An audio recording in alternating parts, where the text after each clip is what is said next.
Guys, so welcome to my very first interview of 2022, and it's quite special. I'm going to go into that. Just stick and stay. We'll be right back.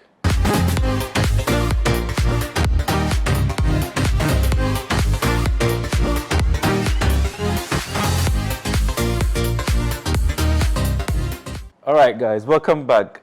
Today, I have with me my own cousin in the person of Michael, who is most popularly known as Emm in the US, and he came to Ghana for holidays during the Christmas period. So, Michael, what made you come back after 30 years? It was time. I have a lot of friends that they spend time here, and they always tell me I need to come, I need to come, I need to come. So I took some time off from work, and I said I'm gonna come, and just to feel the vibe of Ghana. Good. And what has been the experience like for you? It's been great. There's a lot of energy here. The people is the food, the people, everything is the way I remember it, but it's just, it's been upgraded. The infrastructure, Ghana's developing quickly. I'm really happy with the strides that the country has made since I've been here last. Good. And I realized that you took in a lot of the nightlife, the entertainment scene. Yeah. What do you think about it? And I'll come back more specific to why I'm asking you, because you are in that industry in the US. What do you think about the ecosystem? I think there's a lot of energy, and social media is projecting that energy around the globe, and it's only going to get bigger every year as more people see what's going on via social media, have their friends come, and since I've been here, everybody that I've spoken to, and these are like important people, just regular people. They say, "Oh man, I want to come." So I think Ghana's in a unique position to become a tourist attraction, like an even larger tourist attraction, around the holidays every year going forward.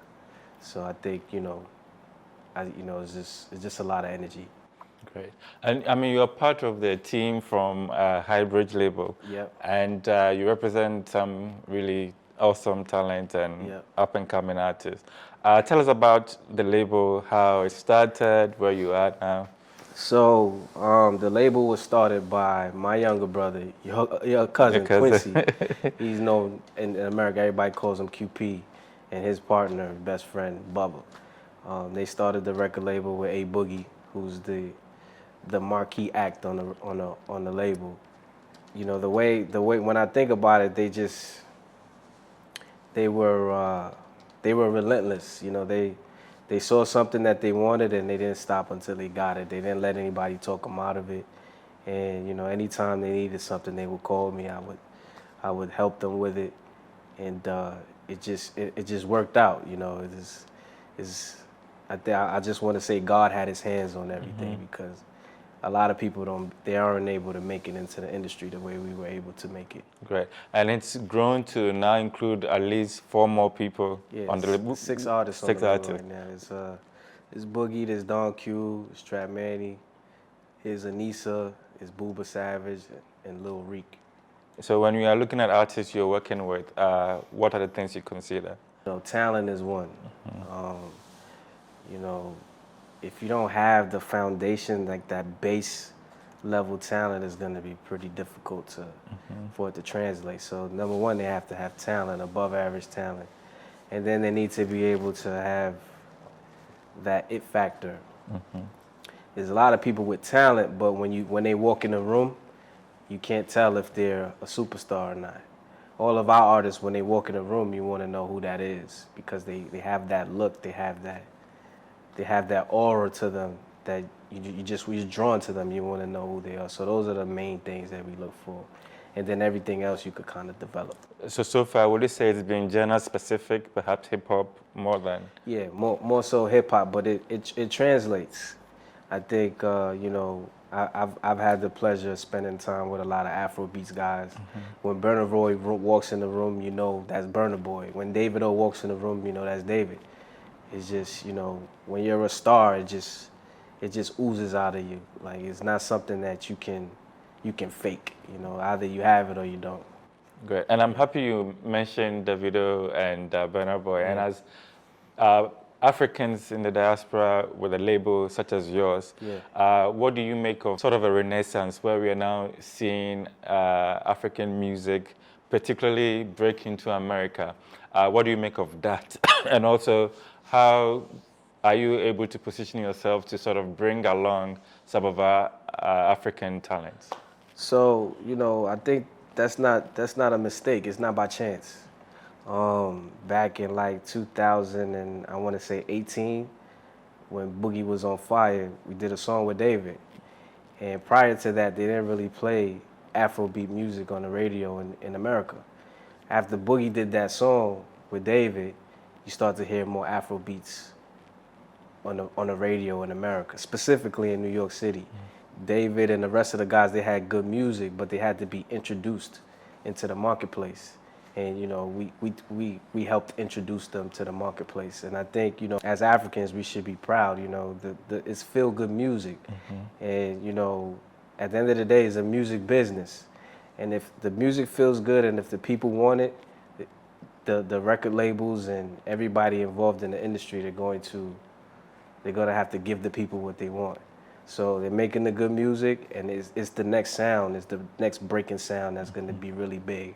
I can see, you know, Afrobeat record labels coming into the United States soon, if they haven't already started, because that sound is really big. They play the Wizkid and Tim song every hour on the hour in New York City. Without it, like every hour they playing that song 2-3 times an hour. So, you know, it's complete. It's been accepted completely and fully. Yeah, but when you also look at the African spectrum of music, you realize that Afrobeat is just a subset of it, and that is what is sort of now traveling. Would you advise for people to do more of that, especially if they want to break into that market? Yeah, because, you know, Afrobeats is not new, but in America is new. So, you know, I give you an example. Pop Smoke, his music, he make drill music with the UK beats. That's how he was introduced to the marketplace. And then, you know, the plan before he died, the plan was he was going to transition into more traditional forms of music that, you know, more people can enjoy. And, you know, you saw that on his first album after he passed away. I think, you know, if you're a good businessman, that's the first thing you have to remember. This is a business. So if you're a good businessman, you want to position yourself in a way where you can be successful. So if there's a market for Afrobeats in America and you're looking to break into the American market, then you need to come in with what they want and then slowly transition to whatever you're looking to sell, you know, and then see how the market reacts to that. Cool. Since you've worked with hip-hop artists, and a bit of last year, we saw a lot of emergence of Ghanaian rap, which we call Asakaa. At least from here, we felt it was making inroads in the US. Realistically, what do you think about that subculture? I didn't really see it in the US. And if I did, it was in like the African community in the US. So if there was an African party, then that's where you would see it. But if you're not if you're not in that subset of the population, then it didn't really travel. So, but, you know, the Afrobeats, again, that's traveling outside of the African community. So, you know, again, I don't think the people that are doing the Asakaa music should abandon it, but they should be aware that, you know, if they want to get the more commercial appeal, then, you know, the Afrobeat, at least right now, today, that's what's gonna, because when you're rapping, you know, people in America, it's an English-speaking country. If they don't understand what you're saying, it's difficult for them to relate to the music, you know what I mean? So it's a little tricky, you know? Good. So coming back home after 30 years, have you seen any sort of talent, or even in the entertainment space, any sort of investment you'd want to make at the moment? You know, there's a lot of people that are looking to do a lot of different things. You know, some people I've sat down with, I make myself available to them. You know, ultimately, I'm a business person, so if it makes business sense, then, you know, we could do something. But, you know, I think culturally, Ghana's at the epicenter of something special.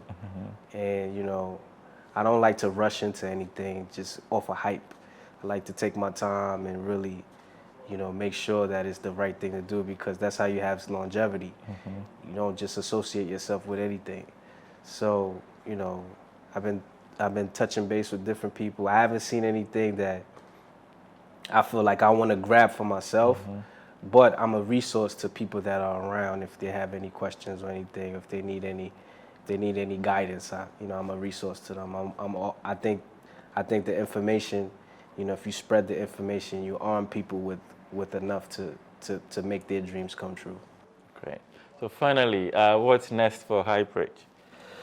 It's just more of the same. I think, you know, I'm gonna continue releasing albums. You want to move into sports management, film, TV.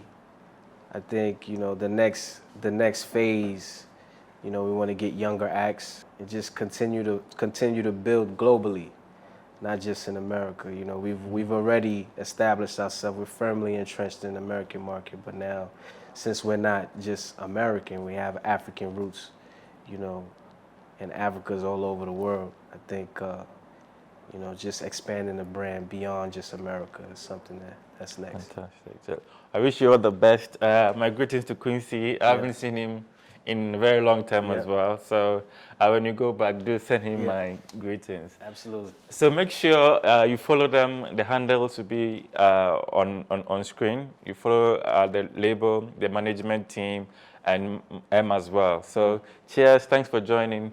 Catch you same time next time. Bye-bye.